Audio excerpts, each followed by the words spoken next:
Tea கடை kitchen சொந்தங்களுக்கு வணக்கம். நம்மளுடைய சப்ஸ்கிரைபர்கள் நிறைய பேர் கேட்டிருந்தாங்க, வீட்டிலேயே எப்படி நெய் செய்யலாம் அப்படின்னு. இன்றைக்கி வீடியோவில் செலவே இல்லாமல் அந்த நெய் எப்படி நம்ம வீட்டில் ரெடி பண்ணலாம் அப்படிங்கிறத தான் பார்க்க போகிறோம். இந்த நெய் ரெடி பண்ணுறது ரொம்ப கஷ்டமான வேலைன்னு நம்ம நிறைய பேர் நினச்சிருப்போம். ஆனால் ரொம்ப ரொம்ப ஈஸியான வேலைங்க.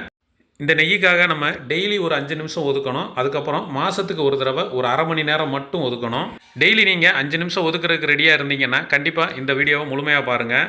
இப்போ இந்த நெய் ரெடி பண்ணுறதுக்கான ஃபஸ்ட்டு ப்ராசஸ் என்னென்னு பார்த்துடலாம். நம்ம டெய்லி வீட்டில் காஃபி போடுறதுக்கு, டீ போடுறதுக்கு பால் வாங்குவோம். அந்த பாலை காய்ச்சும் போது அதில் நிறைய ஆடை படியும். நம்ம ஏரியாக்கெல்லாம் ஆடைன்னு சொல்லுவோம், ஒரு சிலர் ஏடுன்னு சொல்லுவாங்க. இந்த மாதிரி ஆடை படிகிறத எடுத்து தனியாக ஒரு டப்பாவில் எடுத்து வச்சுக்கலாம்.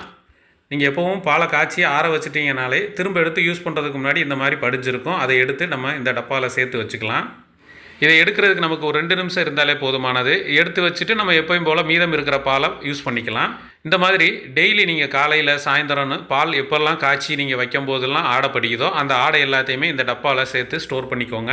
நீங்கள் ஒவ்வொரு நாளும் எடுத்து வச்சுட்டு அந்த டப்பாவை மூடி ஃப்ரீசரில் வச்சுருங்க. ஃப்ரிட்ஜில் கீழே வைக்க வேண்டாம், ஃப்ரீசரில் வச்சுட்டிங்கன்னா அது அப்படியே உறைஞ்சிரும். டெய்லி நீங்கள் அந்த மாதிரி சேர்த்து வச்சிங்கன்னா ஒரு மாதத்தில் இந்த அளவுக்கு இருக்கும். இது பார்த்தீங்கன்னா கிட்டத்தட்ட ஒரு மாதமாக எங்கள் வீட்டில் சேர்த்து எடுத்து வச்சது தான். ஒரு மாதத்தில் அந்த டப்பா வந்து ஃபுல்லாகிருச்சு. நீங்கள் ஃப்ரீசரை விட்டு வெளியில் வச்சுட்டிங்க அப்படின்னா அது கெட்டு போயிடும். நம்ம ஃப்ரீசர்லேயே வச்சுட்டோம் அப்படின்னா அது திரும்ப ஐஸ் ஆகி கட்டியாகிக்கிட்டே இருக்கும். இப்போ ஒரு மாதமாக நம்ம சேர்த்து வச்சதை இன்றைக்கி தான் நம்ம எடுத்து நெய்யாக பண்ண போகிறோம். பண்ணுறதுக்கு முன்னாடி மொத்தமாக எடுத்து இந்த மாதிரி ஒரு பெரிய பாத்திரத்தில் சேர்த்துடலாம். நம்ம அந்த டப்பாவை விட்டு எடுக்கும்போது ரொம்ப கட்டியாக இருக்கும். அதனால் எடுத்து இந்த பாத்திரத்தில் வச்சு அப்படியே ஒரு 2 மணி நேரத்துக்கு ஃப்ரீயாக விட்டுட்டிங்க அப்படின்னா அது ஐஸ் எல்லாமே மெல்ட் ஆயிரும். இப்போது இந்த மாதிரி நல்லா மெல்ட் ஆனதுக்கப்புறம் இதில் நம்ம தயிர் சேர்க்க போகிறோம். தயிர் பார்த்திங்கன்னா ஒரு 50 ml சேர்த்துருக்குறோம். இந்த தயிர் பார்த்திங்கன்னா கண்டிப்பாக பசும்பால் தயிர் சேர்த்திங்கன்னா தான் நல்லா புளிச்சு வரும். கடைகளில் கப்பில் கிடைக்கும். அந்த தயிரெல்லாம் சேர்த்திங்கன்னா இது புளிக்கவே புளிக்காது. அதனால் பசும்பால் தயிரை மட்டும் இதுக்கு சேர்த்துக்கோங்க. இந்த தயிரை சேர்த்து இதை ஒரு தடவை நல்லா கலந்து விட்டுறலாம். இப்போ இந்தளவுக்கு நல்லா கலந்து விட்டுட்டு இதை அப்படியே நம்ம புளிக்க வைக்க போகிறோம். இப்போ நைட்டு நம்ம தயிருக்கு உரம் ஊற்றி வைப்போம் பார்த்திங்களா, அந்த மாதிரி நைட்டே ஊற்றி வச்சுட்டோம் அப்படின்னா அடுத்த நாள் காலையில் எடுத்து நெய் செய்கிறதுக்கு சரியாக இருக்கும். இப்போ அடுத்த நாள் காலையில் பார்த்தீங்கன்னா நம்ம திறந்து பார்த்தோம் அப்படின்னா நல்லா தெரிஞ்சிருக்கும். அதெல்லாம் பார்த்தீங்கன்னா தண்ணி தனியாக, அந்த தயிர் தனியாக விலகி இருக்கும் கட்டி கட்டியாக. இதில் இருக்கிற தண்ணியை நம்ம பிரிச்செல்லாம் எடுக்க வேண்டாம். ஆட்டோமேட்டிக்காக நம்ம ரெடி பண்ணும்போதே அது தனியாக வந்துடும். இப்போ இது எல்லாத்தையும் ஒரு தடவை நல்லா கலந்து விட்டுறலாம். அடுத்ததாக இதை நம்ம அரைக்க போகிறோம். அரைக்கிறதுக்கு நம்ம இன்றைக்கி மிக்ஸி ஜார் தான் எடுத்துருக்கோம். இதை தனியாக நம்ம கடைஞ்சி எடுக்கணும் அப்படின்லாம் தேவையில்லை. மிக்ஸி ஜார்லேயே நம்ம இதை ரெடி பண்ணி முடிச்சிடலாம். இப்போ ஒரு பெரிய மிக்ஸி ஜார் எடுத்துகிட்டு நம்ம ஏற்கனவே புளிக்க வச்சுருக்கிறதுலேருந்து கொஞ்சமாக ஒரு 3 கரண்டி மட்டும் இதில் சேர்த்துக்குறோம். மொத்தமாக சேர்த்துற வேண்டாம், கொஞ்சம் கொஞ்சமாக சேர்த்து பண்ணும்போது நமக்கு கொஞ்சம் ஈஸியாக இருக்கும். இப்போ இந்த குளிக்கரண்டியில் ஒரு 3 கரண்டி சேர்த்துட்டு இதில் கூலிங் வாட்டர், ஐஸ் வாட்டர் சேர்த்துக்குருவோம். ஐஸ் வாட்டர் கிட்டத்தட்ட ஒரு 150 ml வரைக்கும் சேர்த்துருக்குறோம். சேர்த்துட்டு இதை நல்லா அரைச்சிக்குருவோம். கிட்டத்தட்ட ஒரு 30-40 செகண்ட் இதை அரைச்சோம் அப்படின்னா நமக்கு கட்டியாகி வரும். இப்போ அரைச்சி எடுத்துகிட்டு வந்தாச்சு. இப்போ அரைச்சி எடுத்துகிட்டு வந்ததை கரண்டி இல்லைனா கையை வச்சு கூட நீங்கள் அள்ளி இன்னொரு பாத்திரத்தில் சேர்த்துக்கலாம். இன்னொரு பாத்திரத்தில் சேர்க்குறதும் பார்த்தீங்கன்னா ஐஸ் வாட்டரில் தான் சேர்க்கணும். இதுக்கு கிட்டத்தட்ட ஒரு 2-3 லிட்டராது ஐஸ் வாட்டர் தேவைப்படும். அதையும் நம்ம வச்சுக்கிட்டோம் அப்படின்னா இந்த மாதிரி ஈஸியாக இருக்கும். இப்போ முதல் ரவுண்டு அரைச்சதை இந்த பவுலில் சேர்த்தாச்சு. அந்த ஜாரில் பார்த்தீங்கன்னா மோர் மாதிரி தனியாக இருக்கும். இதை தனியாக இன்னொரு பாத்திரத்தில் எடுத்து வச்சுக்கோங்க. கடைசியில் ஒரு தடவை நம்ம இதை வடிகட்டிக்கலாம். இப்போது மீதம் இருக்கிற எல்லாத்தையுமே இதே மாதிரி அரைச்சி பவுலில் சேர்த்துட்டு மிச்சம் இருக்கிற தண்ணியை தனியாக எடுத்து வச்சுக்கலாம்.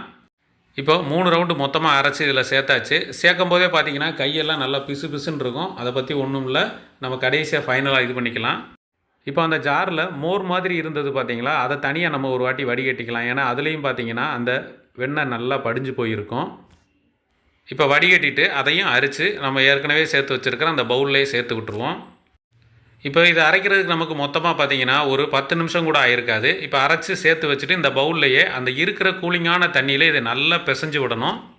இது எதுக்காக நம்ம இதில் பிசைகிறோம் அப்படின்னா, நம்ம தயிர் சேர்த்து உரம் ஊற்றி அதுக்கப்புறமா தான் இதை ரெடி பண்ணியிருக்கிறோம். அதனால் இது வந்து புளிப்பாக இருக்கும்.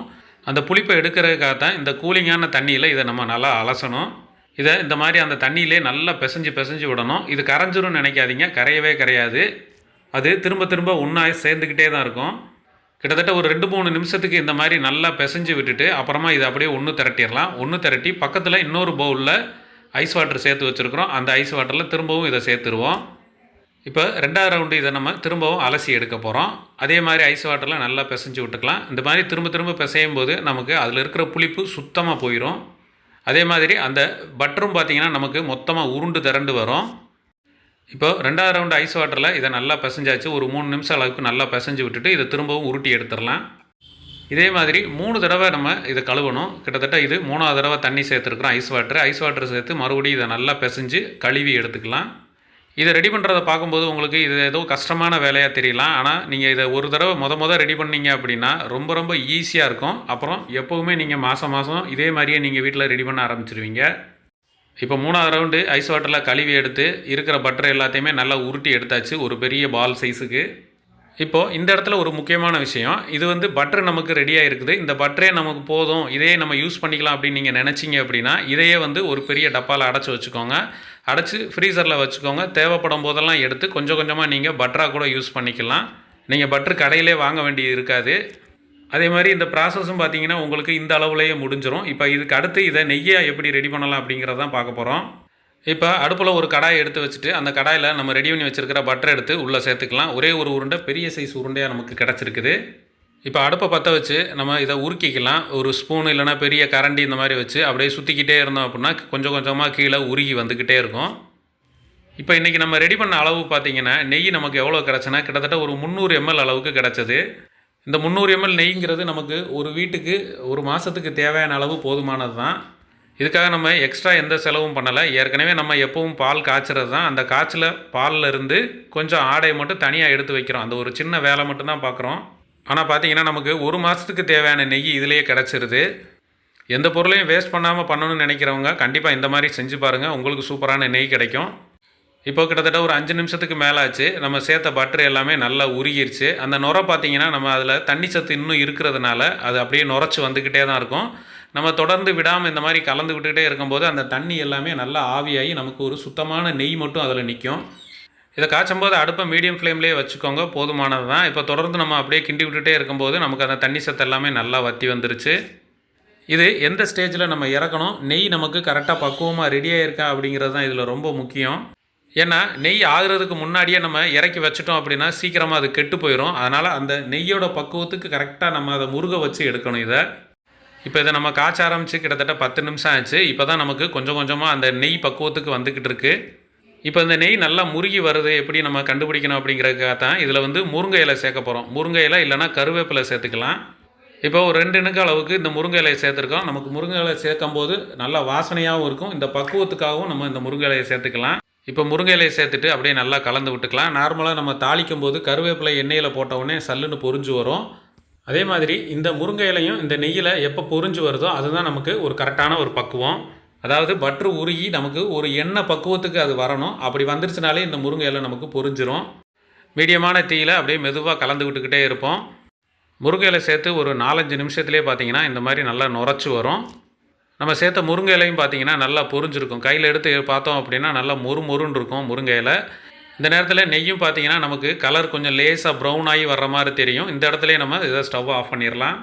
ஸ்டவ் ஆஃப் பண்ணிவிட்டு இதை அந்த சூடான ஸ்டேஜ்லேயே நம்ம இதை வடிகட்டி வேறு ஒரு பாத்திரத்தில் சேர்த்துடலாம். இந்த மாதிரி வடிகட்டும் போது நெய் வந்து நமக்கு சுத்தமாக கிடச்சிரும். அதில் இருக்கிற கசடுகள் எல்லாமே நமக்கு வடிகட்டியிலே தங்கிடும். அதுக்காக தான் நம்ம வடிகட்டி வைக்கிறோம். இப்போ பார்த்திங்கன்னா நல்லா சுத்தமான ஒரு நெய் நமக்கு நம்ம கையால் தயாரித்தது ரெடியாக இருக்குது. இதை அப்படியே நல்லா ஆற வச்சுட்டு அதுக்கப்புறமா நீங்கள் ஒரு டப்பாவில் ஊற்றி வச்சுக்கிட்டிங்கன்னா தேவைப்படும் போதெல்லாம் எடுத்து இதை யூஸ் பண்ணிக்கலாம். இப்போது காய்ச்சும் போது நமக்கு எண்ணெய் மாதிரி இருந்தது. அடுத்து ஒரு நாள் கழித்து பார்த்தோம் அப்படின்னா இதில் இந்த மாதிரி ஒரு குருணையாக ஒரு பக்குவத்தில் இருக்கும். இதில் இன்னும் கூலிங் அதிகமாக கட்டியாகி வர ஆரம்பிச்சிடும்.